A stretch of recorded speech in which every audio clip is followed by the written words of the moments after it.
to tune out. There we go.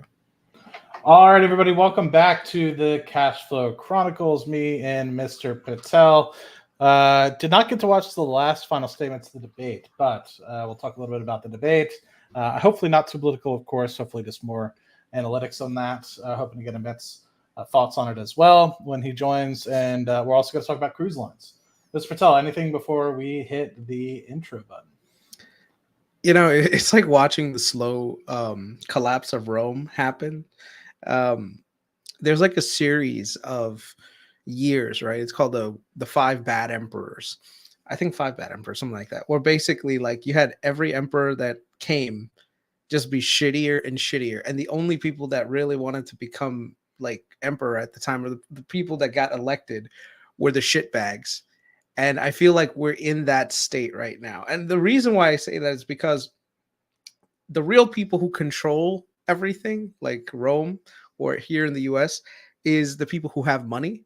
So they need an idiot on in charge. You know, why do they need an idiot in charge? Because this way they can do all the shit that they need to, and instead of working to make the country better, they can just basically, you know, rob us of everything that we really want, which is technically opportunity, right? So I think this debate kind of proved to me one thing, that there are some insidious forces in charge of this country that won't let normal, regular, educated people who have good ideas rise to the top. And instead, we're getting a geriatric, and I like Trump, but I still think that Trump has a lot of issues himself. So both sides, if this is these are the best candidates that each party can put out there, we're in some serious trouble. You know, what else can you say? Yeah, I definitely thought it was very interesting. Let's kick off the intro, and we'll talk about it on the way back. Greed is good. The stock is going to go up, down, sideways, or in fucking circles. It's all a fugazi. Sell it all. Greed is good. Huge upside potential, upwards of $60,000. You know, I think that this intro is pretty accommodating for tonight. Greed is good. Yeah. Everything's a fugazi. The debate was very interesting.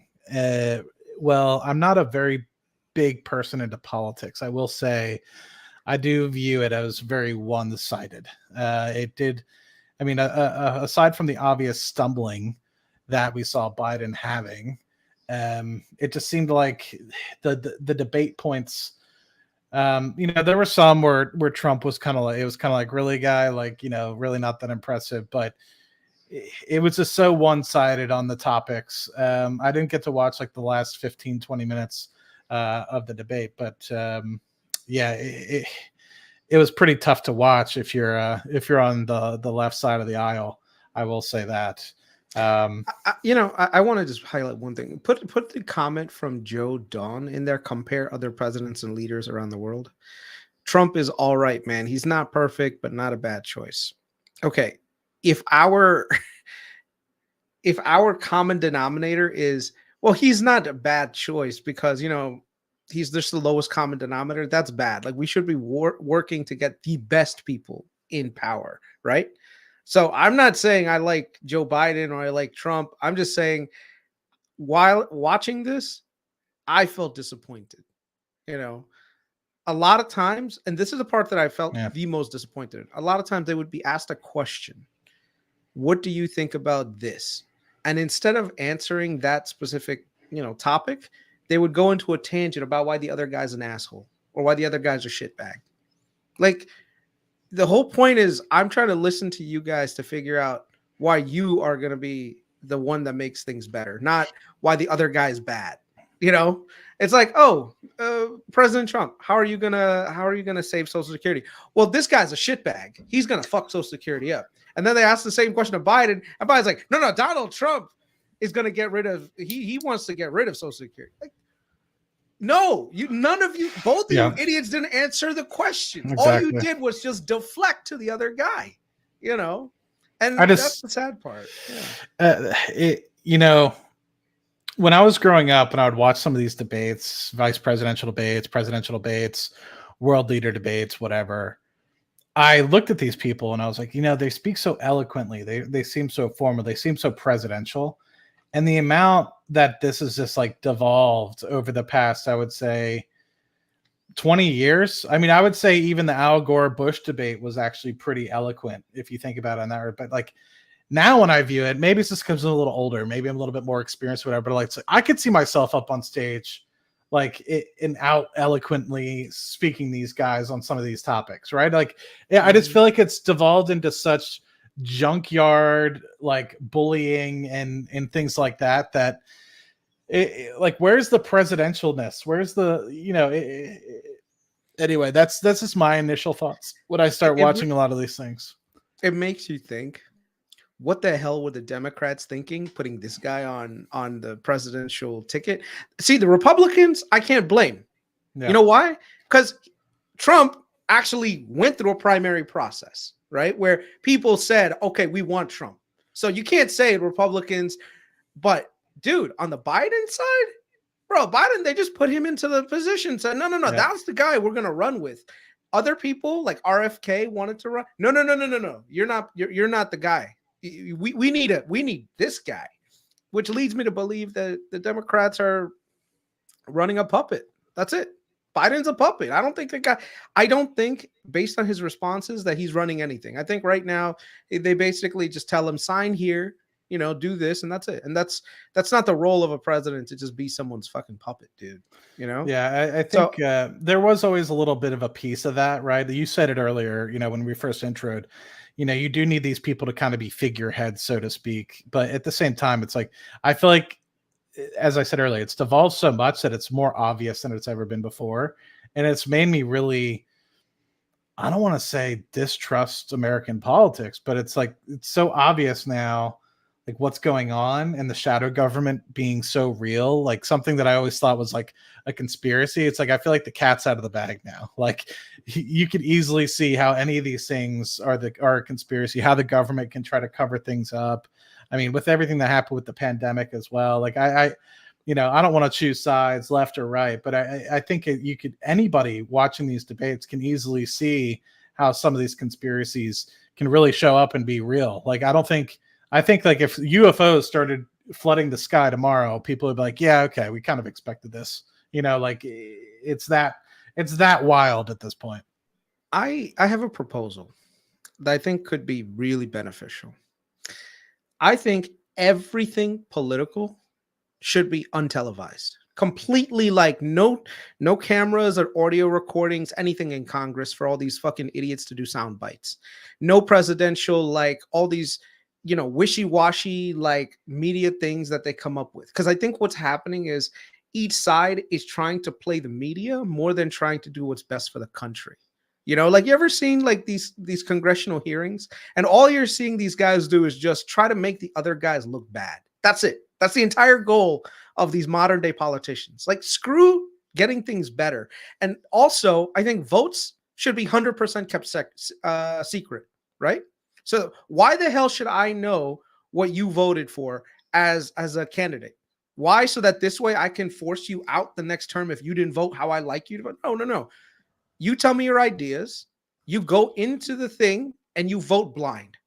Okay? Like everyone in Congress, they vote blind. You don't fucking know what the results of the thing is. Why? Because then people are not scared to vote against a party line.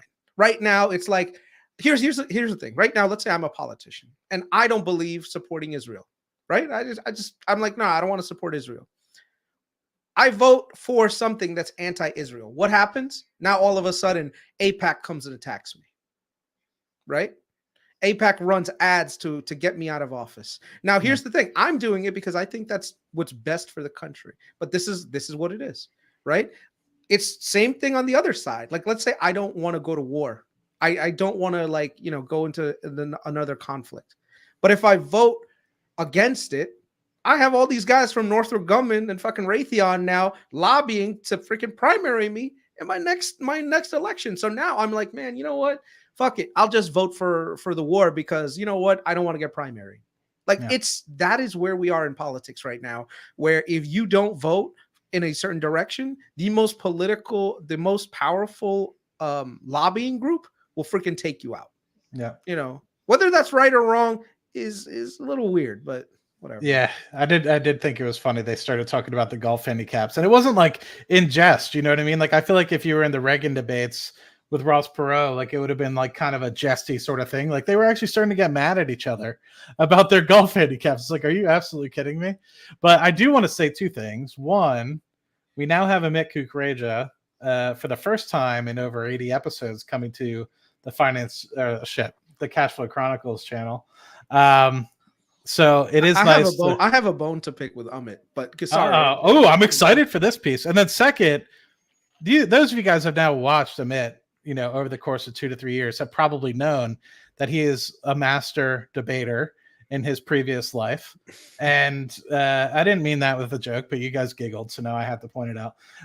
But, you know, I'm very curious from his analytics and being somebody that literally lived that life for years. I'm very curious to see what his analytics of the debate were, not necessarily from a political standpoint, but from who won the debate. And and I'm curious what his thoughts are with respect to the lack of professionalism, right? Somebody that like him, like Amit, that's seen many professional debates and people that speak very eloquently. I'm curious if you could like rank them, not just against each other, but in terms of like debate skill and overall debate ability, period. So after watching the debate, I think Biden is like the sausage and eggs that I'm going to be eating. I think he's cooked, bro. I think he's cooked. He's done. It's over. Good game. This is not a political statement. This is coming from someone who, as Matt said, has been in debate for the past basically 15 years at this point. That was a bad performance by Joe Biden. Perceptually, he did not come off as someone who is strong, who's leading the country, stuttering on every word. 5 minutes into the debate, he's trying to finish a thought about healthcare, COVID, Medicare. He can't figure out the words correctly. That's the first time Trump noticed, oh, he actually can't talk. And Trump starts smiling because he's like, so I know where my lines of attacks are. And then Trump just reframes every argument. January 6th, Trump reframed it. Trump said, on January 6th, we had energy independence, we had this, we had that. You're the one who messed up everything. Trump talking about golf. Sounds personable. My dad starts laughing. Biden can't really make an argument for why like his golf skills are better. And he tries to say Trump is fat and it just doesn't land in terms of his punch. I thought that was one of the worst performances I've seen on a debate stage ever. And I've watched a lot of debates. I don't know if this means Trump wins the election, but I know a lot of people that were on the edge. I think they're voting for Trump after this debate. But, and I'm curious, I want to get back to Chris because I know he's got a bone to pick. When you're saying worst debate, you're saying just Biden, or are you saying both? Trump won. Trump cooked. Trump destroyed him. Absolutely destroyed So does that mean you're going to be voting for Trump? I don't disclose my political opinions. See right there. See, this is what I don't like about the media personalities. They pretend like they don't have an opinion because, I have to maintain my biases. We all know who he's voting for. It's obvious, but he won't ever it's not just Amit, by the way. Amit is the quintessential media personality that he doesn't want to ruffle the feathers, which I understand why. But I think this is actually one of the bad parts about society where we can't openly discuss who we support, because if we do, the other side will fucking hate us.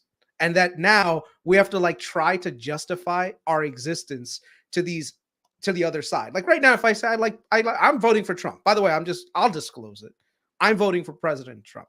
Okay. Why am I voting for President Trump? Do I think he's the best absolute choice that we could have had? Absolutely not. But he is way better than this fucking bumbling idiot who stumbles and said he ended Medicare, doesn't know the difference between a trillion and a billion. Dude, he said your sister is going to rape you or something? Bro, it was bad. Okay. You can't look, if you vote for Biden, you're basically voting for the puppeteers who are controlling Biden. Okay. And I don't think they've done a really good job of running this country the last 4 years. I mean, for me, it's been great because my portfolio is doing absolutely amazing, but that's because of Jensen and AI, not because of fucking Biden, so yeah, whatever. All right, what's your bone to pick? My bone to pick is that you won't disclose who you're going to vote for. I can't. You bro. want to, if dude, if I do it, there's gonna be half of the audience that just says you're this, you're that, whether it's yeah, Trump or but Biden. bro, and so it is. here's the thing. Here's the question. Are you willing to alienate half your audience based Not over on your politics, not over personal- politics, dude. I don't care about politics that much, dude. I just, I'm not a Ben Shapiro. Good I'm not answer. a, Good answer. Good answer. yeah, because Like I don't care about politics enough to like ruin my career over it. Fuck that. Yeah. You have to be I mean, building a just political to be brand. blunt, but once we started this stream, we already lost 2 subscribers on the channel. Dude, I And lost. we're- I think, And we're being apolitical, right? We're not saying, we're literally just talking about who won the debate. We're not talking about so and so's policies or anything like that. And we still lost people. dude, Right? the Look, thing is, as someone who has objectively watched so many debates, I've won at the highest levels. I've lost at the highest levels. I've felt the pain of what it means to lose a debate, and not just like a competitive debate. I'm talking about like a Trump Biden type of debate. You have 1,000 people in the audience. You have a public panel. We lost 3-2 to Denmark when I was on Team USA in Croatia. It's one of the worst L's of my life. Every single person in that audience, Europeans, not Americans, they came up to me after the debate. They said, you guys got screwed. I know what it feels like to win and lose. And so I feel I can be pretty damn objective when I say this guy won, this guy lost, and objectively speaking, every single argument, Biden did not land a punch. Not a fucking punch. Dude, January 6th, that was like the easiest punch I guess Biden had, did not land the punch. He was supposed to say Trump's ruining democracy. Trump was like, actually, I told them to be peaceful. And like, and Trump said, I will accept the election results if it's fair. I think every American can agree you should accept the election results if it's fair. And Biden didn't take advantage of that sort of conditional if statement he made because Biden didn't have the cognitive ability to like strike when the iron's hot, because I don't think he knows what he's doing right now. So question to you, Amit. So, because you have a lot more experience in this debate realm than I do. Did Trump actually cook, or was it just because of his opponent was just not prepared, inferior? Like if you put somebody in a debate ring with Trump that was actually, let's just say, more superior, more able to get in their game with respect to the debate stage, do you think that Trump would have been able to debate more, or do you think just because it was Trump versus Biden that Trump took the W? Well, there's a couple things. Trump had the advantage of debating the incumbent, and when it's like when you're in a debate, you can be affirmative or negative. The affirmative has to prove something good can happen. The negative just has to prove if any little bad thing happens, you vote for the negative. Trump just has to make a simple argument to the American public. If there's anything you don't like about this guy, change your mind and vote for something new and fresh. So all Trump had to do, which is why he had this advantage, was complain about what's happened. And I think there were some moments where Trump was saying he was the worst president ever. He's going to go down as the worst president in history. That was just like gloating and stuff like that. Wasn't really substantive. And I think he said that a little bit too much if I had to critique Trump, just claiming Biden was a horrible president. But the reason I think Trump cooked him is because everything, and I said this in my morning stream, would go back to illegal immigration. And it did. And Biden did not have an answer for how illegal immigration is affecting Social Security, affecting jobs, affecting healthcare. And as a result, I think Biden lost that argument. And that's the only argument that really mattered. I want to address one thing real quick. If you're watching the stream and you're not subscribed, please subscribe. And if you're watching this stream and you hate people talking honestly, please unsubscribe. I would rather not have people who want to live in a sand, like with their head in the sand. Okay. And I'll tell you why. Because just like how I'm very like candid about my opinion about Trump and Biden, whatever, I'm also very candid about what I think about when it comes to finances. Okay. I don't hide things. I don't try to make things out to be like, oh yeah, you know what? I'm bullish on this company, blah, blah, blah, just so that I get your views. I could care less about your views. Honestly, I really could care less about your views. And I hope the audience respects, like, no, you know what? I want a guy who's actually going to tell me what he's actually thinking and not just what I want to hear and join a channel just because like, oh, he's talking about something that I want to hear. Like you'll never get that from me. All right. You'll never get it from me. If I think that something is good, I'll tell you it's good. If I think it's bad, I'll tell you it's bad. And I welcome disagreements. You can you could say, Chris is an idiot. I don't know. I agree with him. Cool, man. No one watches you for your political takes. I don't think you're even speaking politically. I think you're just speaking who you are as a person. And I agree with you 100%. And the one thing we all need to realize, like that comment is a very good comment to say, you know what, we don't watch for your political thing. We want your financial brain. You know, if someone says to you that they separate politics and economics, they're going to be terrible investors. That's like telling a girl, I don't want your heart, I just want your pussy. She's gonna be Yeah. like, well, you can't get one or the other. If it comes on the channel and just starts unloaded. People Literally. do realize that if someone gets in, like one political party becomes a part of the government, they can legislate into the economy and they can legislate out of the economy. Like right now, one of the questions in the debate was President Trump's tax cuts are going to expire next year. What if they do expire? And now all of a sudden corporate tax rates go to like, 39% again. What do you think happens? You think that's good for the market? You think that's good for certain industries? Dude, the Of course not. futures are literally ripping right now. How do we not Yeah. analyze? Why are they ripping? Just because it's like a Thursday? No, it's because of the election, right? Like, Yeah. there's a correlation. People have to realize that when you're looking at companies, yes, you should always look at the companies, the fundamentals, but keep your eye on politics, because politics is a big portion of how a company is going to either survive, operate, or even die. These tariffs, you think that they don't have a positive impact on GM and Ford surviving this EV revolution, or whether Trump gets in and rolls back all this IRA stuff? You don't think that's going to impact solar companies? Like it's one of those things you have to.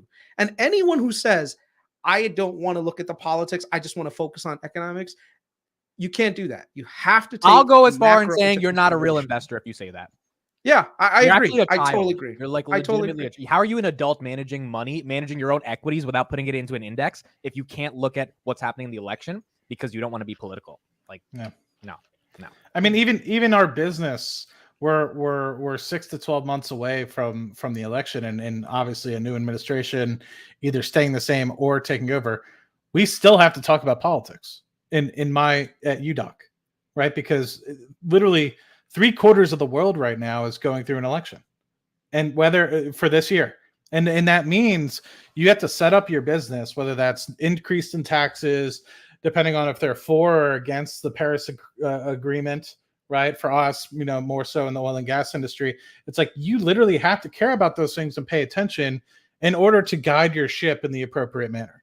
And if you're not, you're just lying to yourself. And I think maybe there's, I didn't think that there was a lot of politics associated with the stock market when I was very first getting involved. And so maybe you're a rather rudimentary investor. But if you're not, and you're in this for 10 years and you still think that, then I agree. I think you're keeping your head in the sand. And unfortunately, you either need to take your head out of the sand and actually pay attention. Otherwise, your portfolio will take a hit, or it is what it is. I think TJ says it right. It's important to know your candidate's stand. So when we plan accordingly, our portfolios, So So look at what Warren Buffett said. Warren Buffett, like James Burns says, Warren Buffett literally says to keep politics out of investing. Maybe you guys know better than him, though. So I think what type of comment? No. Hold on. It's a valid comment. You don't think What Warren Buffett looks at what's happening in the election, bro? Go ahead. Oh, dude, he definitely looks. But here's the thing. I think Warren Buffett grew up in a time and invested in a time where politics wasn't as divided as it is today. Okay.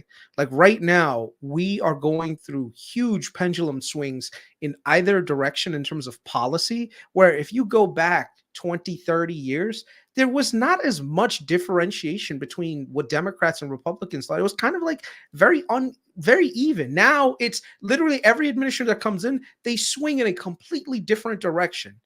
And so now you have these wild gyrations. And I think this really got supercharged after the great financial crisis, right? Where these wild swings are happening. So yes, it's a good idea to like keep politics out of like corporate lingo, where corporations aren't being impartial to a candidate or against a candidate. And I totally agree with that. But at the same time, us as investors have to realize that there are ramifications from the political angle that come into the mix. Okay. And by the way, Warren Buffett, he supports Vicky Haloum like there's no tomorrow from Oxy. Okay. If you think that he's not lobbying for more stuff that goes in Oxy's direction, you're completely out of sync. Yeah, and Buffett might not be publicly going on CNN or Fox Right. giving his political statements, but he absolutely is paying attention to which policies in which districts are going to help Apple, American Express, Bank of America, and Occidental. And he is a Mhm. huge political donor, right? Mhm. And to one side as well. So I won't get into what side it is, but Well, it's the he's a Democrats. He's been a huge- Democrat his whole life. That's- Okay, there you go. So he's a huge political donor to the Democratic Party. So Yeah. it's So someone for who comes people to out say saying- that it's not, Yeah. they're not related. See, the thing is, people have to say that they're, especially when you're at his level, you can't openly come out and say like you are for this, you're for that, blah blah blah. But I'm telling you, you really think that at his level, he's not trying to figure out, okay, if corporate taxes go up, how much of my Apple position is going to get screwed over because there's money sitting overseas that gets brought in, or the Yeah. other way around? No, these are things that go in these guys' heads, but a lot of them will say like, oh no, politics and investing don't mix. Yeah, okay, tell that to somebody else. All right, so Carnival. Carnival Cruise. Carnival Cruise Matt, Line. did you get into this play or no? I did not get into it as of much. I am actually curious, Amit, how, because Chris has talked about it. I see it. I see the vision. I've looked at the financial piece. I agree with it. I get it. I'm curious, because we didn't have you on a couple weeks ago when we kind of first started talking about Carnival. We've been talking actually now a couple times at this point, off and on, knowing that this pivot point was going to happen. They're going to be able to financial position to pay down debt, etc. How do you feel, one, from a financial perspective about cruise lines, and then two, are you a cruiser? Have you ever been on a cruise? What's the deal with Amit, wild and free in the middle of the ocean? So I went on a cruise, but I was with my family. It was Mexico, and I was like 15 or something. So it wasn't like a crazy. Actually, no, I've been on 2 cruises, and then another one when I was like 10 or something. So I've never really enjoyed cruises that much because I was with my family. I wasn't like single, a bachelor. I could have that much fun. But with my family, it was cool. I saw Chris's vision a while ago. I didn't end up investing because I didn't have a ton of capital to put into the spreads, but I thought they were cheap, and I thought it made a lot of sense because TSA just put 3 million people through the airlines on Sunday. And it doesn't take a genius to look at United, Delta. Their stocks have been up this year. People are traveling. So, I think Chris's argument on the debt structure was correct. I think his argument on the overall interest rate story was correct. And then if you just look around, like I've been on like 4 or 5 flights in the past 3 months, dude. Like I'm traveling as well. So the idea that people wouldn't take a vacation is probably wrong, especially because they didn't get to take a vacation for the past 2 years because of COVID. So I thought the thesis made sense. I just didn't end up investing because I didn't have a ton of capital, but it looks like it's doing well. And the surprise profitability too. That'll do it for you. The industry is recovering nicely. I think there's a couple of key things that are driving this additional wave of people going on cruises. So I'll talk first about the profitability angle, and then I'll talk about like how these companies are getting over some of the hangover impacts of COVID. So one of the things about cruising is that in the past, it kind of like disconnected you from the world. So like you really went on a vacation, like you had a lot limited, you didn't have your cell phone and all stuff. You could get an internet plan, but it was like some slow ass internet plan that like doesn't, like really get you anywhere. Now the internet plans because of Starlink are amazing. Like you can actually like do some work on a cruise ship. So number one, people feel more like compelled to go on a cruise, even if it's like a work vacation, So it's like, listen, I want to go on a 10-day trip to the Mediterranean. Like let's say Amit right now says, you know what, I want to go on a 10-day trip to the Mediterranean. He could still do his morning live streams from the Mediterranean if he wanted to. He could document his entire journey, go on vacation, see, these islands, and at the same time keep going doing what he's doing.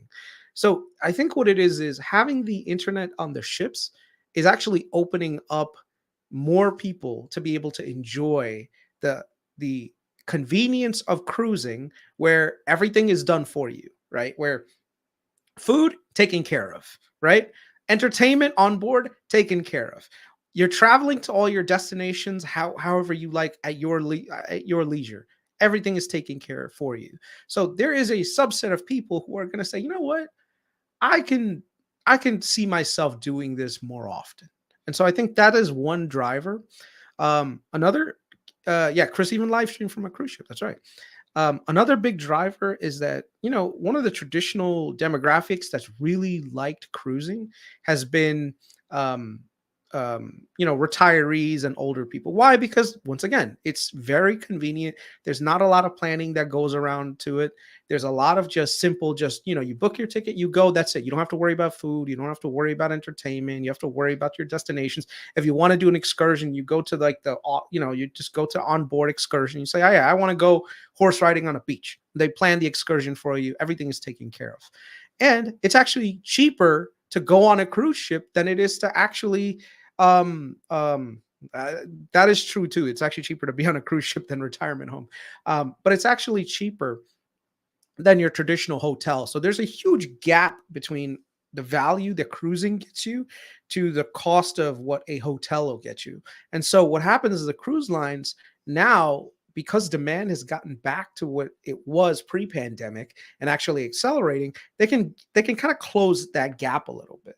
So not only, if you're looking at the cruise lines, not only are you looking at 2019, but you're also seeing that it's been about 5 years since then. So inflation has come up. So the thing is, the cruise lines actually have this additional margin that they can upcharge now and get more revenues than they did in 2019. But a lot of the liabilities and everything else, those will be shrinking materially. So I think from just a unit economic standpoint, a lot of these operators, they had building programs that kind of had a lot of ships come into there. I mean, especially Carnival had a lot of ships come online within the last 4 years, but they weren't able to be monetized fully. Now they're going to be monetized fully.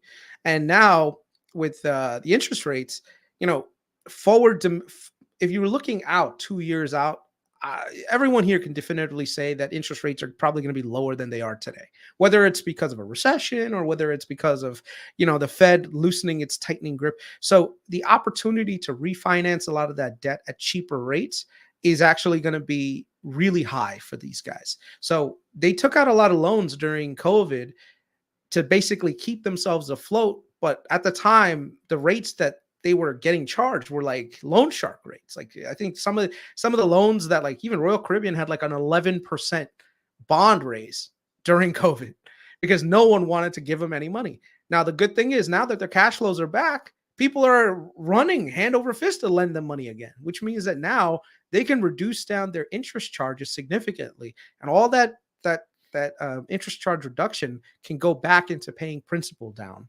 And once you pay principal down, that generates equity value for shareholders. So I don't think it was that complicated. And I think there's still a lot of room for these guys to get higher. I do have an options position on Carnival, which I disclosed in our Patreon, and shout out to all my Patreon people, because I know you're making that money. But I think even the screenshots on this have just been absolutely insane, by the way. Yeah.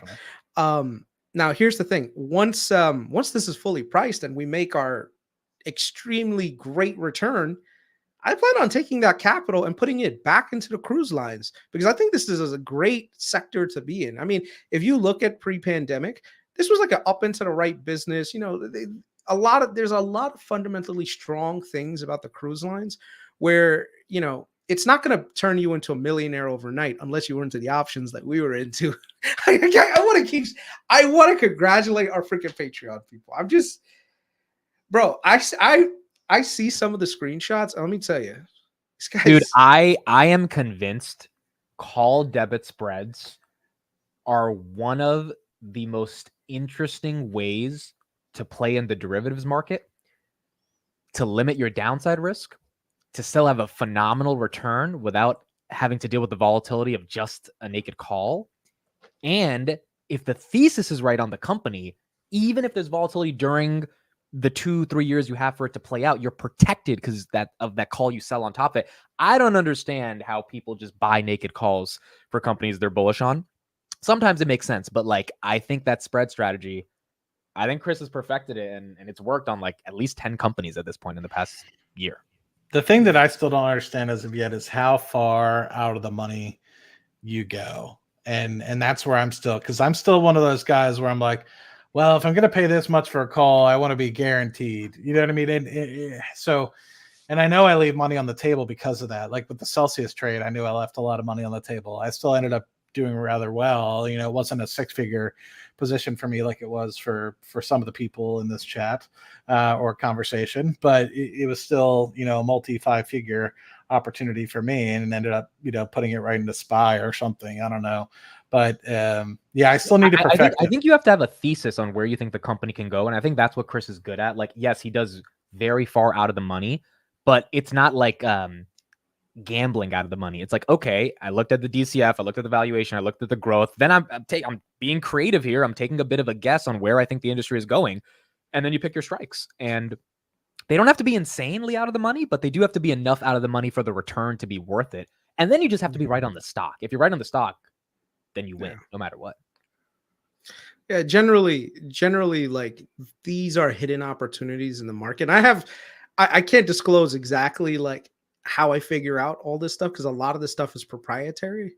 Yeah, I wanted to say proprietary just to make myself feel good a little bit. But I have figured out a good way of doing this, and even how to dig up companies like this. Yeah, and it's a very interesting thing. And I've cleared a good amount of return this way. I told Amit, which Amit clearly did not listen to. I said, "Don't fucking talk about it, because if you keep talking about I've it, talked about it so much." I said, leave it alone, because you don't want people degenerating into this shit, and then all of the alpha that we have is going to be gone. You know, so don't do it. Yeah, but see, again, people have to learn about it to do it. And the thing about the reason people in your Patreon are doing it is because they pay for your Patreon, they care about your opinion, and they're there. The average person, I think they just buy calls and just hope it goes to the moon, which is not the right strategy because they're not willing to learn what it means to do a spread. Yeah, I think it's genius. I think it's such a smart strategy, dude. Yeah, it definitely helps a little bit, right? One of two things can happen. It can either allow you to truly limit your downside exposure from a capital exposure perspective.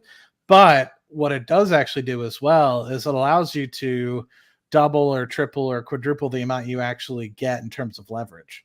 Because if you then are able to limit part of that downside exposure from a capital side, you can just double up or triple up on the amount of contracts that you end up doing. And so anyway, it's a very simplistic way to think about it, but yeah, I think there's, believe it or not, there's actually a lot more math than anything.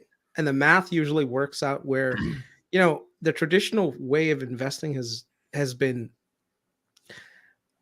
high risk, high reward, right? And low risk, low reward. That's the scenario that, you know, everyone says that's your typical investing. The higher the risk that you take on, the more reward you should get. And the lower the risk that you take on, the low, you know. And I'm trying to flip the dynamic a little bit and saying, okay, what are some of the ways that you can take on risk, but at the same time not take on too much risk, but the gains that you have are just ultra high up there. So as an example, you know, if you go to Las Vegas, like, and I give this analogy to people who are learning. If you go to Vegas and the choice is red and black and it's 50-50, you know, that's bad. Like, that's literally, you're relying on luck to do your job for you, right?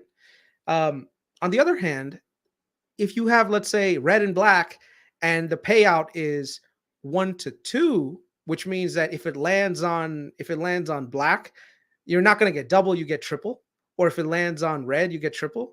That's a good bet to make, because now what happens is, yes, maybe the first 1 or 2 you lose, but if you do it over a long period of time, you actually win, right? Because the odds are in your favor, right? Because the odds are 50-50, but the reward is actually 60-30.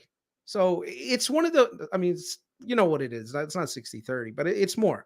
But the point is, when you're doing this, especially in the stock market, you can basically pick a variety of companies, hedge your bets, and give yourself a lot of room for upside, but limiting downside. And then you do fundamental analysis. You know, you do a lot of DD, and then you figure out ways to kind of, like, you know, look in the market and see where things are mispriced. So it is what it is. very good. Let's look at our portfolio and see how we're doing. Yes. So what this is, our YouTube Moolah portfolio, it's all the money we've made from doing Cashflow Chronicles. Unfortunately, we're not adding a lot of capital because at the moment the channel is not making any money. We have to get the monetization piece, but hopefully within the next month or so, we'll get that resolved. What we're looking at is total value of the position is kind of where you're at. So BPYPM is our largest position, ABCL is our smallest position, and it goes from largest to smallest. At the moment, we're looking pretty good. From what we haven't sold, based off our initial positions, we're up 11%, but that does not include the year-to-date performance and the positions we've sold. We'll show that on the next slide, our year-to-date performance compared to the SPY. I think the biggest things I'm impressed by is the 22%. We were just talking about Carnival, 22% up in Carnival. We're up over 100% in TQQQ. HIMS, we're still up 50%. We did take about 2/3 profits on that, though. What other ones am I still rather impressed by? Yeah, even Tellurian, even though the share price has kind of come down, we're still up 23% on. See, it's our good shares. that we took some profit off of that too. You know, It is good. Yeah. Yeah. What else are you thinking? We still haven't gotten our BPYPM dividends, by the way. I'm still waiting for those to come in. Tomorrow. Is that when it is? Yeah, so we get the BPYPM and the N ones tomorrow. So we'll have a little bit of cash coming in. So Where do you think we put it? Let me see. Let's Maybe we hold can some talk cash. about We it only have offline. $3 in the Yeah. account. Yeah, cool. What do you think about this, Amit? This is the first time. I don't know if you've looked at our public portfolio yet. I think it's missing some Palantir, baby. Where's the Palantir in this? You let Chris get you into the snowflake nonsense, Matt. You have to defend the throne. Hey, man! It's been on a run. It like hit 120. Now it's up to 135. You know, it's oversold. It's oversold. No, It's I think this is oversold for good. sure. I think this is fine. It's definitely a mix between value and some growth like HIMS, but also strategic growth, obviously like Carnival. So I like, and the next one is about the election advertising, I think, right, Chris? Which one? The next, or is that an energy thing? No, that's energy. Oh, that's energy. Okay, never mind. Yeah, I think it's good. I mean, the Abcelera one is a bit confusing, but I guess that's long term, right? Yeah, Abcelera, Rocket Lab are like your moonshot plays, right? Oh, there's Rocket Lab? I didn't see that. Okay. Yeah, Rocket Lab, Abcelera, because that's the thing. You want to have a combination of three things in the portfolio. You want to have your rock steady, like keeps your portfolio anchored. That's like your BPYPM, your Verizon, your BPYPN. Those things are just your income generators, right?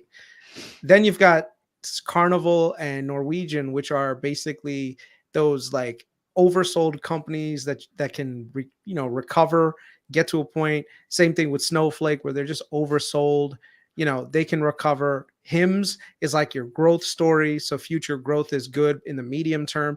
Abcelera and Rocket Lab are you're like, hey, if this and next decade are those companies that, hey, if this thing hits, this is a 20xer, But if you look at the position sizing that we have, Rocket Lab is only 6%, Abcelera is only 1%, and even Tellurian is like only 4%. So all of our speculative stuff, none of it gets above like a significant amount of our portfolio, right? And a lot of those things, Chris, we've trimmed too, right? Yeah, the HIMS, the BPYPN, Tellurian.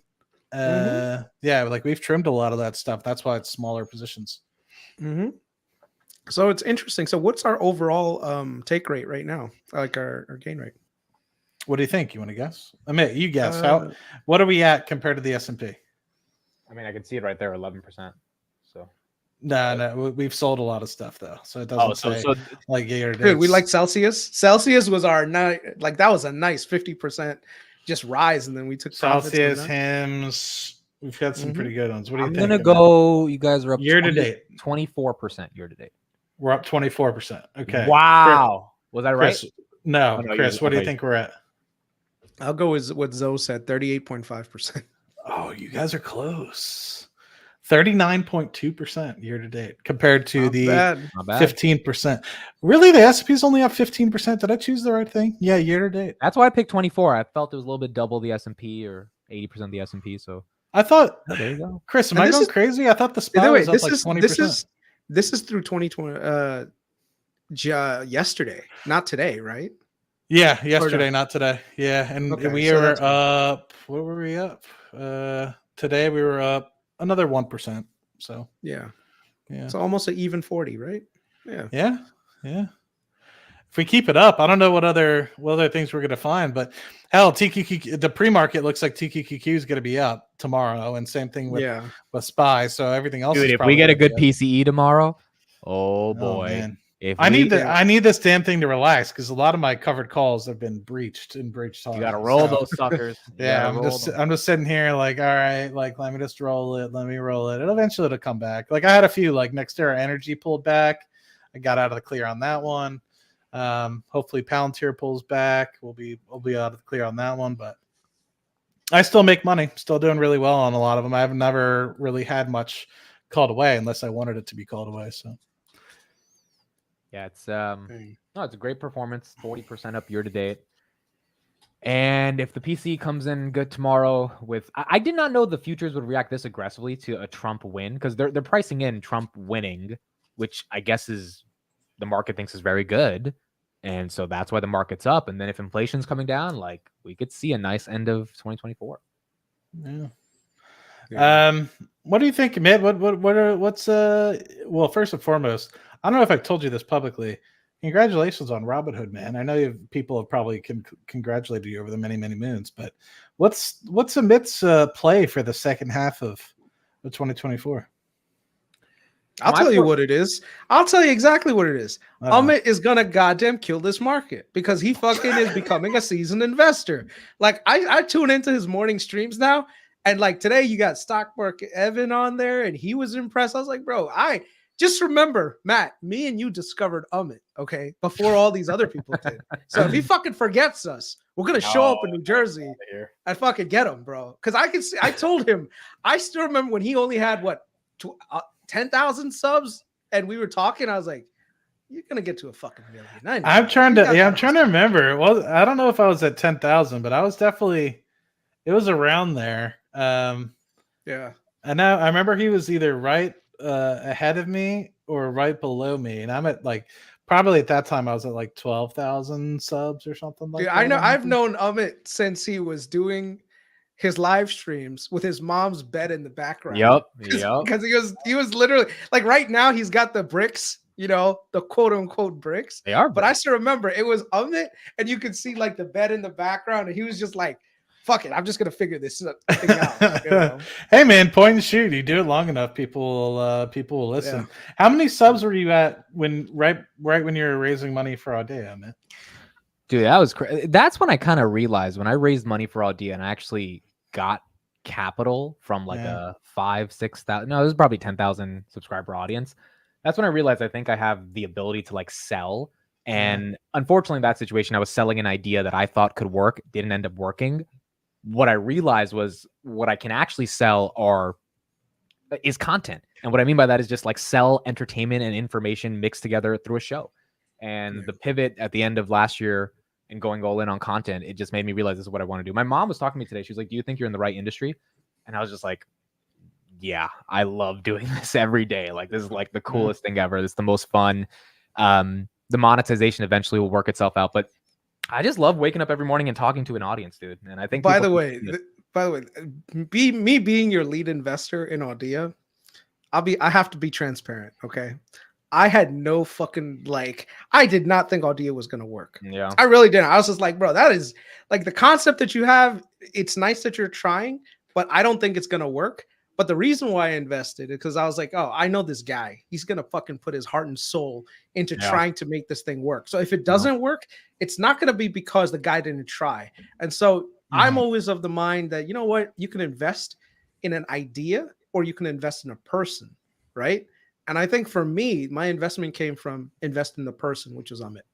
So I'll say right now, a lot of people are becoming and recognizing the value that not only you provide to an audience, but like they're like, no, this guy has something that's unique. That's something that he's able to kind of like make you keep coming back, and that's that's one of those things that it's a gift. It's not something that everyone gets.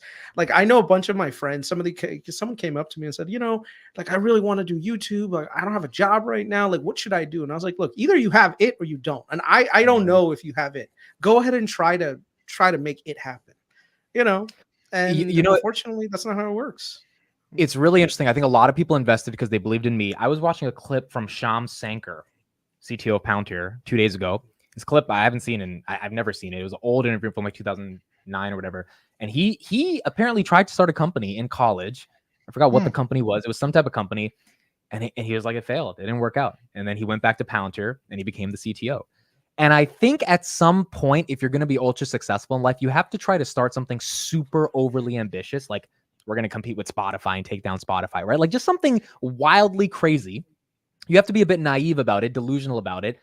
But if you can get certain progress on that idea, which means you don't get hit a home run. But I think raising funding for someone who has no connections to Harvard, Stanford, or the VCs, I think that's like second base to an extent, or first base. Second base will probably growing more. Third base is, getting to the Series A, and then home run would be getting closer to like an acquisition or something.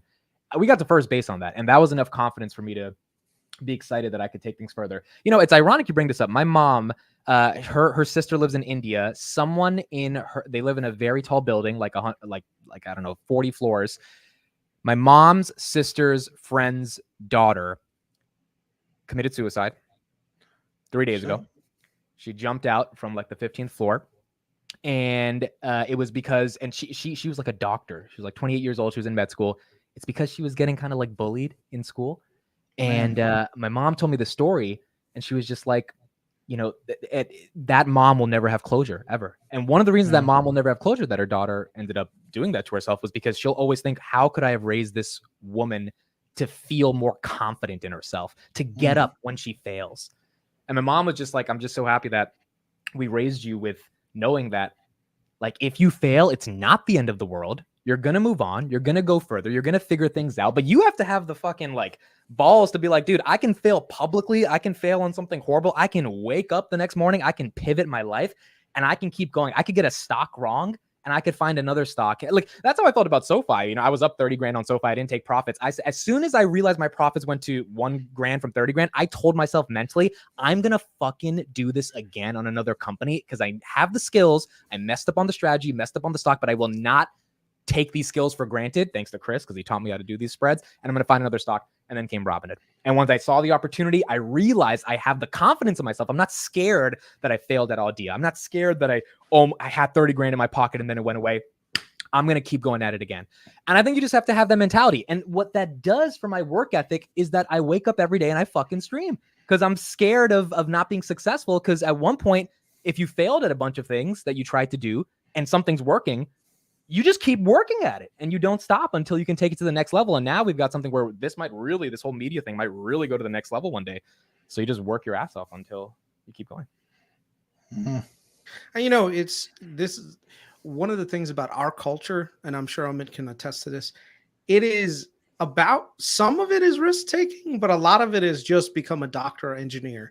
And the thing is, his parents are the opposite of that. My parents are somewhat of the opposite of that, where they're kind of like, son, do what you think is best for yourself, and if you allow your kids to be themselves a little bit within a reasonable measure, like you don't want to like be like, okay, go and do whatever you want with your life and figure it out. Like, no, you have to guide them, of course.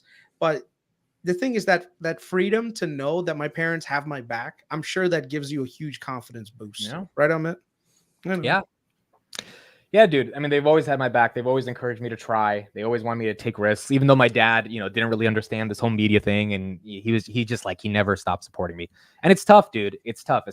As a parent, it's also like, you can't blame yourself if things go wrong. And, like if something goes wrong in your kid's life as a parent, you just have to like accept it and see what ends up happening. But for my parents, I just try to assure them that I'm going to try to figure it out. And then you end up interviewing the fucking CEO of Robinhood and meeting Alex Karp. And then they start realizing, he always was going to figure it out. So crazy. Well, I'm sorry to hear about your mom's family, man. That's tough. That's really tough. And it's like shit like that happens. And when you realize that, you just have to remember, like, there are people in this world that are not doing that well. And sometimes you just can't you can't help those people, but you just have to realize Dude, how you can go further. it's funny that you mentioned that. Dude, I've been, me and the wife, we've been looking for houses, right? Now the thing is, for me, I want to buy a house, but I don't want to overpay for it, right? So I'm always looking. And some of these houses that I'm looking at, bro, they are going for prices that are just unbelievable. So me and the wife, we do okay for ourselves, right? And I'm thinking to myself, I'm like, man, I don't want to spend like 50% of my gross income on housing, like, but I see all these people buying up these houses. So I'm asking myself, like, wait a second. Did this many people actually buy NVIDIA calls? Because I'm just saying, baby. I've made it into my brain now. Like anytime, like I'm looking at a house and it gets bought, I'm like, man, someone bought NVIDIA calls, and that's who I'm competing against. So like New York City right now, you can't even get an apartment under like $2 million, a decent apartment. Yeah, because there's a ton of NVIDIA buyers in New York apparently. But I think that goes to how people think about money, Chris. I think that somebody might get lucky. They might make, let's just say, $2 million on an NVIDIA call, and they'll just buy a house cash, and then they'll be at zero in their investing account. But they know they have the house, so they're good, right? And I was talking to my buddy about this. I was like, because I have about $85,000 in Rocket Lab, and the potential for that to go, let's just say, 20x, and what that would mean to my portfolio, right, would be great. And he was like, dude, I'd immediately, if it went 20x, I'd sell it. I'd buy a house cash. And I'm like, why would you buy a house cash? And he was like, yeah, you just want to buy a house cash. You don't have a house payment anymore. And I'm like, it would be stupid to pay for a house cash. It'd be stupid. I'm going to say something super, super racist. All right, Matt, don't take offense. Okay. You're okay. It's about white people. Growing up, you know what my dream was? To be white? Yep. It was to be white. Not skin color white. But growing up, white people were just so happy all the time. Like, even in a bad situation, white people are just happy. Like, they're like, you know what? We're never going to let anything bother us. You're just happy. All of us immigrants, we wake up in the morning and be like, man, it's a really fucking shitty day. And then you look at your neighbor who's white, who's in the same predicament as you are, but he's just smiling and he's having a great day. So I made up my mind when I was younger. I was like, man, you know what? I'm going to become white. One day, I am going to get my life together to the point where I can smile in the face of adversity. So my goal was to become white. I don't know if white people here are, if you're white in the comment section, bro, I envy you guys because y'all are just happy people. You're like, look at me. I'm always giggling on the podcast. I'm always having a good time. Dude, I didn't want to be white. I wanted to be tall. Okay. That's what I wanted. No, I'm not tall. I'm like 5'7", dude. Like I wanted to be 6'1", 6'2". Like you're not 5'7". I am 5'7", maybe 5'8" on a good day. But were you wearing like platforms when I saw you in Vegas, or I was wearing sneakers? Maybe your personality is just bigger than life. That it has to be. That's maybe that's why YouTube's going up. Dude, the taxi driver in Vegas turned around and said, "Can I get your autograph?" That shit was insane. All right, that did happen. Someone said right there, look, did you see that? Robbie said Tevis is the happiest YouTuber, no competition. Bro, he holds SoFi for like the last 2 years. The guy is so down, and he comes on the stream smiling. Bro, if I had SoFi for as long as this motherfucker did, bro, I would come on the podcast like this. That would be me the entire fucking podcast. Bro. Just bulldogging the whole time. Hey, same thing with Tanner.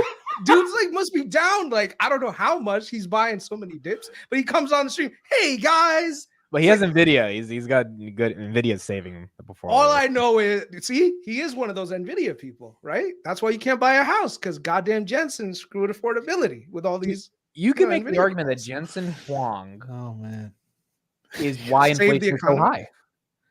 I think Jensen Huang is why this economy is the way it is, man. That's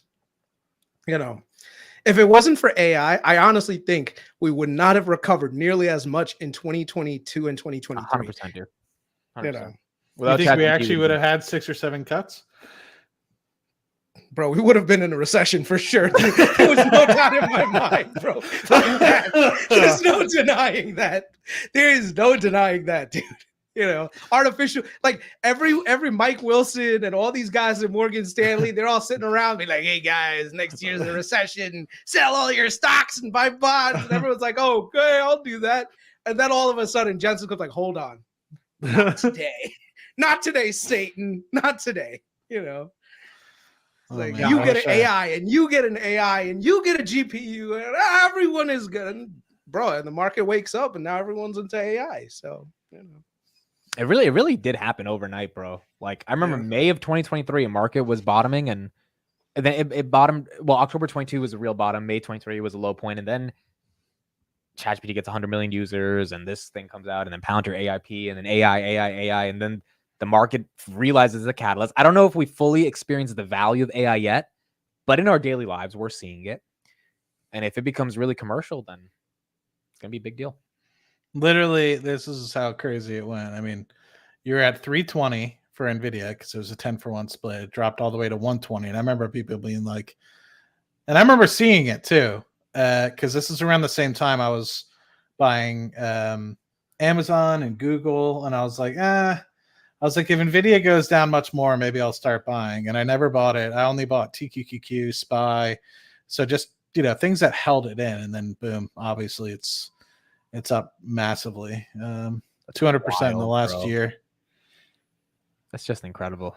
Talk about a run, man. And now everyone thinks it's still cheap. Like, it's crazy. Well, yeah. What was it? Was it? I was listening to your morning. Was it yesterday or today? You were talking about. Was it Tom Lee or no? It's another gentleman that said he thinks it could be 75x price to earnings ratio, so it could go to 250 a share.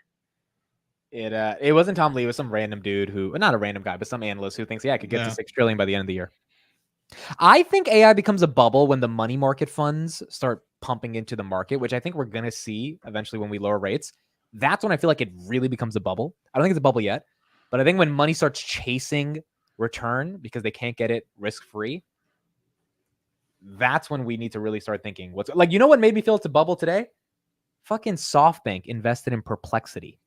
Chris, it was a $3 billion valuation. I don't think Perplexity is even worth $1 billion, bro. So what future are they betting on with Perplexity, which is basically just a GPT wrapper, quite frankly? That made me feel it was a bit bubbly. So I was actually discussing this with Sam Solid on my Patreon. Yeah, we need to get him on Cashflow Chronicles at some point. Yeah. So we were talking, and his thing is we're not in a bubble, and I was like, okay, let me prove to you that I think we're in somewhat of a bubble, and I'm going to give you the indicators what I think a top of the bubble is. Number one, when you have these media personalities come out and say like, oh my God, everything is great, be careful. That shit is always dubious. Brad Gertzner and Bill Gurley had this conversation on BG2 podcast. You know what what they were saying? They were like, oh, we want to encourage more companies to go IPO, especially these AI companies to go IPO, right? I am never a fan of when all these people try to come off as some sort of like benevolent people. I've never come across hedge fund people that were that benevolent and saying, I care about the retail shareholder. No, I think when you start to see all these AI IPOs come out, run for the fucking hills. Run for the hills. Why? Because all of these guys are trying to unload their bags because they know that they're unloading them at the top, right? So why do you want your company to go public? If you thought that the product that you have has exponential stuff, you don't want it to IPO at a billion. You want to IPO at 50 billion. Yeah. So now all these people are saying, oh, we need all these AI companies to go public. So right now, all these motherfuckers are going to be pushing these AI companies out there. It's going to be AI hardware companies, AI this, AI that, blah, blah, blah.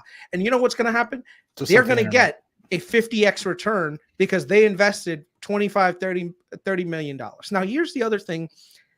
They have the balls now, like not the balls, but they have the leverage over these AI companies in saying, look, you need more money to keep going, right? To leverage these GPUs and all this other stuff.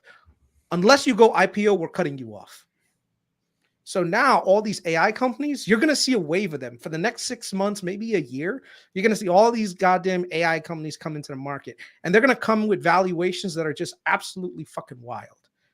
And people will buy that shit up. And you know what's going to happen? All these assholes are going to exit, and they're going to exit with all the money. This is exactly what happened during the fucking SPAC debacle. So when Brad Gertzner and Bill Gurley were like, oh yeah, we need more companies to go, IPO at earlier stages, because you know what? That's good for the retail shareholder. I want to choke both of them and be like, did you not just live through 1,500 SPACs coming to the market over the last 3 years, with 95% of them fucking going BK within the last two years? Like, you want to put that on the retail shareholders? You want to convince them of something, and then all of a sudden you pull out? No. That's some like, look at this guy Chamath. This motherfucker made how much? Hundreds of millions of dollars on SoFi, on Virgin Galactic. You think the guy can? And by the way, Open Door. These are the guys that came out. Remember, Chamath was the one that came out before and was like, remember, they called him the SPAC king, the next Warren Buffett, right? He came out and he was like, oh yeah, these VCs, they want to keep all the money, blah, blah, blah. And like, he was trying to make himself out to be like, I'm for the little guy. All he was really doing was enriching himself, knowing that the whole business is fundamentally something that's not going to work. And yet everyone fell prey to that bullshit. What was it? It was SoFi. SoFi is the only one that's really actually doing well. Open Door, Virgin Galactic. What was IPOD? Was it Clover Health? Yeah, Clover Health. And then did they ever do the sixth one? F? Did they ever do IPO F?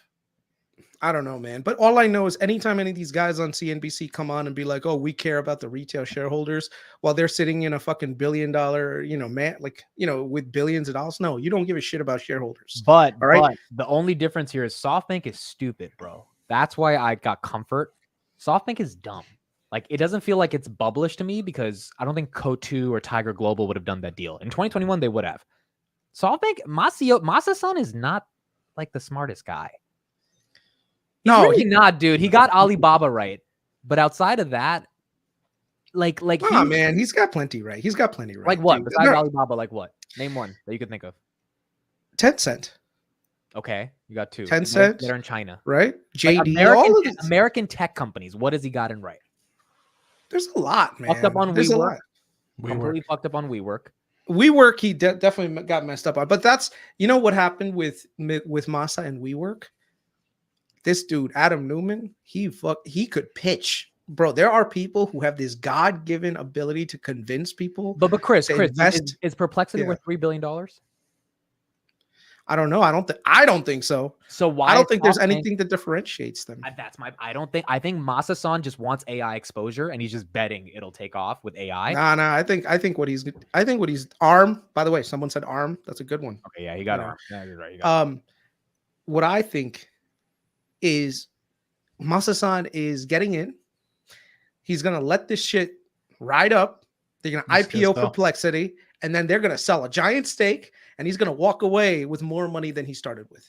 Okay, the name of the game in American business right now is not how do we become a much better company that become globalized. No, it's how do we sell the idea that we become the next big thing to the retail shareholders, and then while they're not looking, we make our exit.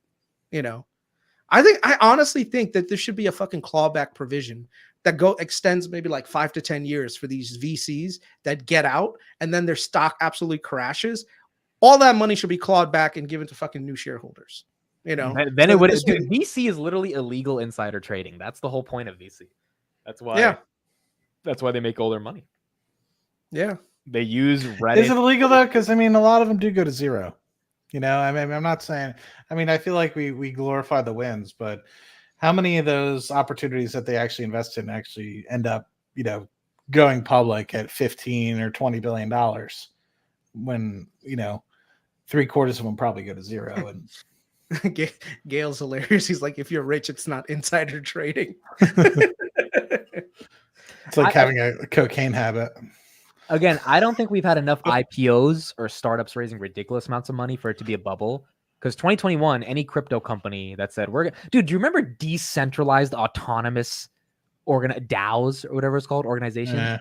I remember being on Twitter and I was saying this is the dumbest thing ever. And I had some people being like, no, it's a new way to govern. I was like, what are you, like, a Discord is gonna govern a company? Because they're like, well, if you join the Discord, you like have voting rights. It's like that stuff I don't feel like is happening yet. And Tom Lee made a good point. He said everyone's screaming it's a top. Everyone is not screaming we're going to the moon. Everyone is scared this is a top, which makes him feel there is still room to run. And I actually, that is a very good point. I actually agree with that. And the thing is, maybe that is the only thing that's keeping things somewhat tamed. In which case now, I want to see the response to these IPOs when they come out. If the IPOs come out and it's really like warm reception where things are, like trading really high, I'm going to know that there's something wrong fundamentally with the markets. Because then you have all these companies that don't really make a lot of money. They have a lot of expenses that are related to GPUs and compute and inferencing, blah, blah, blah. All those things kind of get factored in. And that's when I'll be like a little bit more like, okay, let me find the weakest of the bunch and just short these motherfuckers until they die, So we'll see what happens. They die. Interesting. Yeah. Very good. Well, Amit, thank you so much for joining us. First time Appreciate on it. Cashflow Chronicles. Anybody have any other thoughts? I think that was pretty well-packed episode. We talked a little bit more about Wall Street Journal headline: Biden crashed in his first debate with Trump, delivering the kind of performance Democrats were fearing. Oh, Wall Street Journal called it for Trump. They tend to be more conservative because it's economic and stuff, but still, I mean, that's one that went against Biden. Let's see the next headlines tomorrow. I will say, I don't like to talk political, but what I will say is I was listening to CNN prior to the debate, and the amount of just bias in CNN is just absurd. I was just like, I was really fearing. And to be very frank, I think the actual questions for the debate actually turned out, there were a few jabs, when it comes to, either side, I think, but a little bit less fair to Trump. But I think overall, they were pretty non-biased, real questions. I think the only one that was a real gut was the January 6th question. And I think Trump handled it rather well. And yeah, so I honestly, I think it was a rather well said debate. I think the only thing that was strange for me is where the hell was the audience? And I actually, at first I was kind of upset that they were going to turn off the opponent's mic, but I think it ended up being pretty good. But it seemed like they were cutting things too, which I thought was a little strange. Like they cut certain spots because it was a little bit delayed. The one thing I wish that could happen is when these guys are doing debates, they get stopped and get called out when they lie. Because you can see the lies coming out of each one of their mouths. And it was really bad. Biden was saying that, this whole Charlottesville thing where Trump said, there were good people on both sides. That shit's been debunked. The fact that he keeps leading on with that is like a political, it's really bad. It's really bad. And the thing is, when I talk to people like my friends and stuff, they'll cite that saying, oh, well, Trump said this. And it's like, that's been debunked, right? Oh, I didn't know that. Here, look, take. And when you show it to them, they're like, oh, well, he said grab him by the pussy. And I'm like, you're basically just going from one thing to another. You won't stand on what you're actually thinking. You just need a reason to hate this guy, and this guy feeds that to you. So you want to, that's what you want to gravitate towards. So, and I think Trump does the same exact thing too, by the way. So it's not like, oh, it's just, one-sided. Biden does that. But So this is where I think sometimes the moderators, they will allow the other side to call out falsehoods, and each side is saying the same shit. Like Trump is saying it was the greatest economy when I was in charge. Biden is saying he got 15% unemployment when he took over, which is not the case at all. So it's such a weird thing. Now the thing is, if people are And most people are kind of lazy. They're not going to go and actually find like, oh, let me do a post debate research and see which guy was lying. They're just take it for, face value. They're giving it the thing that sucks is that you see this all the time is now the news has things to clip and show, and they'll take we inherited 15% unemployment when I took office, and they'll run with it, and they'll be able to now soundbite that and show it multiple times over the next course of until the next debate, basically. And I think that's what you're saying. It's like almost like we've turned into the sensationalism of a political system now, where it doesn't necessarily matter who says the right thing or the wrong thing. It's more about getting the sound bites and getting it in front of the right news media that can push that sort of propaganda on people. And it's kind of sad because, like you said, like I would love to have a little fact checker, because there were a few things where, Trump said X, Y, and Z. And I was like, did he mean to say that? Or because that kind of seems like just complete BS, right? And there were sometimes it's hard to just understand Biden as it is. So he like stumbled for like 15 seconds at one point, and then he just said, we killed Medicare. And then I was just like, what just happened? But anyway, yeah. My only thing is, at this point, who in the Democratic Party thought that this was a good idea? Yo, there's a website that's pricing that Newsom's going to replace him in the next 2 months. Dude, that's even worse, man. You're talking about the guy who's a shittier tracker. That's like a shitty track record. He can talk though. Newsom can. That talk. is true. That is true. Yes. Yeah. That was the worst part, dude. In the first 5 minutes, when Biden could not finish the sentence. Also, did he not cough? Like when the debate started and like he couldn't, like it was raspy voice. I was like, yeah, I thought so too. Yeah. Bro, I don't think, even if Biden won, I don't think he gets past like the first or second year. Whoever you're voting for, like if you vote for Biden, you're basically voting for the VP. That's who at this point, that's what I'm thinking. Is it going to be Kamala Harris as the VP? Yeah, she's the VP. I think if Trump picks Vivek and he announces that brown boy at the Bitcoin conference in a month, oh boy, I think Trump is that when they're? I thought he was supposed to announce it by tonight. I think multiple sources, not that I have, but I've been reading from other people's sources. Yeah. They think Vivek's the VP. They think it's going to be Vivek. Dude, I wish Vivek was the guy running. I honestly, when he first came out, I really did not like him. I was like, oh, he seems so fucking disingenuous. But like the more I listen to him, the more I'm like, no, he's actually he's talking the talk. He knows what he's talking about. He's actually putting, good ideas out there. And he's actually trying to be bipartisan. He's not trying to lean into either side of the group. He was for America. Yeah. I don't think he was trying to play one party or the other. I think he was legit for America. Yeah. The only problem with him running VP with Trump is that I think he would get associated too much with Trump.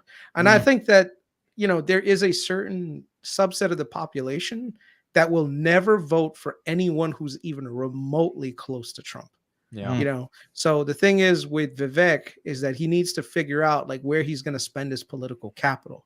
If he's going to end up being Trump's VP, that means that there is a subset of the population that will always judge the performance based on his boss. Like, oh, what's your boss? Like, you know what I mean? Like, it's who you associate with, basically. So, imagine Vivek right now, like this term goes by and the next term comes. It's like, when President Trump did this, what did you think? Why didn't you stop him? And now the guy has to literally just carry water for Trump, all of Trump's policy decisions. And it's like, is that really what you want? So no, I think Vivek should just like, Thank you, Mr. President, for giving me the opportunity. But, when the next cycle comes, bro, you can be that fresh new face, that candidate with good ideas and compete. And hopefully the Democrats are dumb enough to put another idiot on their ticket, in which case Vivek, I think, could wipe the fucking floor. I don't see a single person in the Democratic Party that can honestly like go toe to toe with Vivek. I don't see anyone. Maybe there is someone, but I don't see anyone at this point. He can talk, bro. He can talk. Yeah. Smart dude too. I am kind of curious though, because it's really gone radio silent. Like other than right after all the Republican primaries and everything like that, you had all these people still rallying around Trump, and you had Tim Scott and all those folks. rallying around him, and you were like, okay, he's going to announce a VP here pretty soon, but it's kind of gone cold, and I'm kind of just really curious as to who ends up he chooses. It'll be interesting, but I agree. You're voting for a VP whoever you're voting for on the Biden ticket. Yeah, I agree. Anyway, silly question. Do you think Meet Kevin's going to get back into politics, or do you think he's done? I think Meet Kevin is a genius, dude. This whole suing CNN shit, genius. He gets all the attention. Everyone's on his side. No one likes that this dying media company is trying to sue the little guy from streaming. I don't think they took down his stream, so hopefully that's good. But I think he's a genius. I don't think he actually wants to be the governor, dude. I don't think he cares. I think he just knew he would get so much attention, and it was smart because he did. Do you think it was a ploy to spend $4 or $5 million to be able to get more attention and continue his YouTube media career? I mean, if he actually won the candidacy for the governor of California, he probably would have been the governor. I think he would have gave up the YouTube stuff. Or in his campaign, I remember he said he would do a daily YouTube update as the governor, which would have been insane. But I think he knew realistically, if I could spend $4 million, but I could get $30 million worth of media coverage and people know who Meet Kevin is. Remember, Meet Kevin, I followed him from the beginning. He was a random real estate agent on YouTube. There was a million Meet Kevin. He had a fucking Tesla with his face on the side with Meet Kevin. He was a snake oil salesman, dude. He was not. Now he is the face of finance YouTube. And as much as I want to, compete for that, I'm not at his level yet. So, I mean, he went from being a nobody to a somebody, and it's because of the shit he's done. Like running for governor. So I think it was good for his attention. Yeah, he's very sharp. He's older than you, Amit, but he's younger than me. And Chris, he's 31. Right? He's 31. Yeah, 31. So he's a little bit younger than me. Crazy. He's done a lot of good things. He's killing it. All right, gentlemen. I appreciate it. Any last words before I kick out the outro? God help us. God help us. Thanks for having me on, guys. Yeah, Amit. Thank you. Talk to you guys soon. Cheers. Take care.